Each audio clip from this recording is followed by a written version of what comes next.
Hey guys, Troubletcat here recording for the Zombie Arcade, and today we're looking at the Type-88 again. This is my second video, and I call this one Versatility because this is a really versatile setup I'm going to be using here. I'm going to have the 3.4 times sight, the foregrip, and the extended mags. And what's really good about this setup is, well, as I already suggested, it's just a really versatile setup. The base accuracy of this gun, or rather the low recoil, means that you don't really need the bipod. You'll see later I do have a bit of a hilarious problem with random bullet spread, so if you really want to be accurate at long distance, you're going to need the bipod. But with a setup like this, you can actually be accurate enough to lay down sort of medium-range suppressing fire, and you can be mobile enough to engage people at close range and be quite aggressive, like you're seeing right here. The 3.4 times sight, again, adding to this. On a smaller map, absolutely slap a hollow sight or a red dot sight on there instead of the 3.4 times sight. But I'm playing on Carg Island here, kind of a big map, so, you know, the 3.4 times sight is pretty good. You can also use the 4 times scope if you prefer, but as you guys know, I'm a gigantic fan of this pka-s 3.4 times sight. I absolutely adore it. So I tried this loadout with a laser sight instead of the extended mags, because you don't really need the extended mags, to be honest, although it does help you if you're going for that kind of suppressing fire style. But to be honest, the hipfire accuracy, and I mean, you guys know that I love to hipfire. That is just something that I enjoy to do. But this gun, the hipfire accuracy is absolutely woeful, and the laser sight improves it a little bit, but you still need to be so close that there's no possible way you're going to fucking miss, or you're going to want to aim down sights anyway, even with the laser sight, so there's really no point. So this is pretty much my go-to setup with this gun. As I said, I try different optics and stuff like that sometimes, but I find this is a good one for the foregrip, just because it's already pretty accurate, or pretty low recoil, so you don't really need the bipod, and you can just use it for whatever the hell you want, even with the foregrip on there, which is pretty awesome. This was a decent camera rush on Carg Island for me. I didn't get an amazing ratio. I went 16 for 9, which is not quite a 2 KD, but I think I made up for it by playing the fucking objective, and more importantly, this was just like a nice, fast-paced kind of game. That guy, I tried to suppress him so he wouldn't be able to hit me accurately. Didn't quite work out. I tend to find that I try to rely on the suppression mechanic in this game a little bit too much. I mean, sometimes it's really good, and it really does stop people from being able to shoot you accurately, but other times, like a moment ago, doesn't quite work out, and you're better off just hiding from the sniper instead of trying to suppress him. But you can see here me planting some bombs, getting some MCOM destroys. I think this one actually gets defused, but we do end up getting through here in the end, but I think the one I arm is not the ultimate victory. Still, at least I tried to get shot in the back and succeeded in that goal completely. What can I say? Just dude's creeping up behind me and spraying all over my back, and I said no, but he did it anyway. Happens to me a few times in this game, unfortunately. Going on a little bit of a death streak here, because wouldn't be one of my videos if I just played well the entire game. I mean, seriously, that'd be terrible. I would clearly be hacking. So yeah, I mean, you can hipfire at that kind of distance with the LMG, and I did so at the very start of this video. I hipfired somebody again, but anything further than that, you're going to want to look down your sights, which is why I don't normally go for the 4 times, because you're less comfortable up close with the 4 times than the 3.4. I mean, it's not a huge difference really, but I don't know. I think it's actually just that I really like this scope. I don't know what the deal is with my sound. It keeps getting out of sync. And it happens like when I'm recording, and I'm not sure why, because for a long time it wasn't with these exact same settings, and then it started happening, and the program I'm using shouldn't actually ever go out of sync.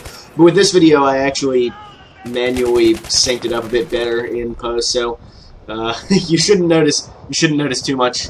I mean, you can tell right now it's a tiny bit out of sync, and I sort of corrected it at a certain point. I just when it got too out of sync, I sort of snipped it and then readjusted it. You know what, never mind.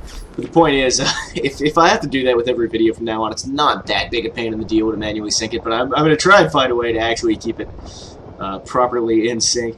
That guy behind me with this suppressed P90, herpid. Wow, I can't actually speak right now. And killing as I die. Fair bit of that going around. Well, just in this game in general. Combination of the fact that bullets actually have travel time and the netcode being somewhat dodgy means that killing as you die is entirely a possibility. You know, I don't know, maybe I bitch about the netcode a little bit too much.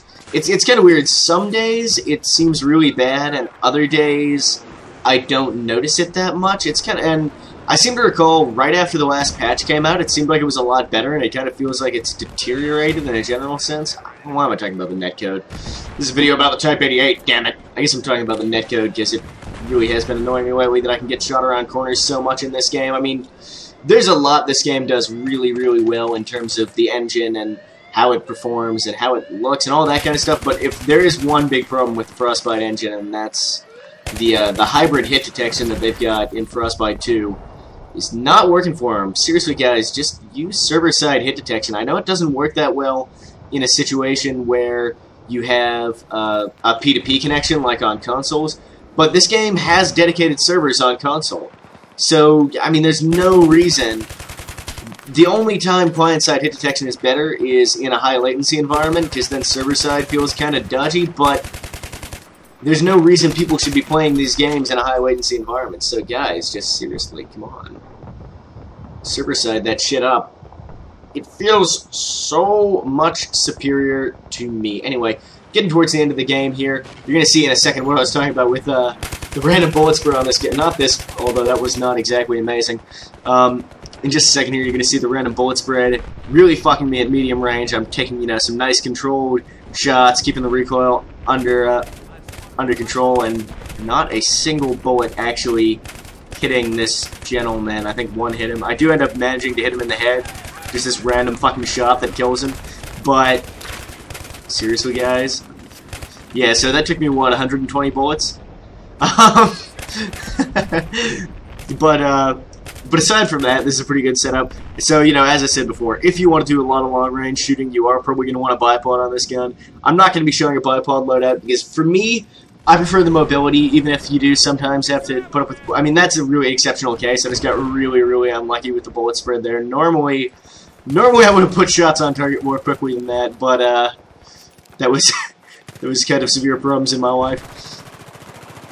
And I do really tend to prefer the added mobility provided by the foregrip. As I've said before, I'm not really a huge fan of light machine guns, so anything I can do to make them handle a little bit more like an assault rifle, I sort of do like. In fact, the last two LMGs that we're going to cover, which is going to be the QBB95, if I recall correctly, next video, and the MG36. I really like both those guns because both of them, you can really, they're a little bit heavier than the RPK and the M27 IAR, but you can still really run and gun with them, especially the QBB95. I've actually been really, really liking that gun. Initially, not so much, but, well, I'll talk about that when we get to it in the next video. Talk about that in a bit more detail. But, so final thoughts on the Type-88 as we come to the end of this video here. It's a solid gun. It's kind of all-around balance. The rate of fire is not that high, and the damage isn't anything supreme, so it does take a little while to kill people. But it's got the most controllable recoil, I find, of any of the medium machine guns in the game.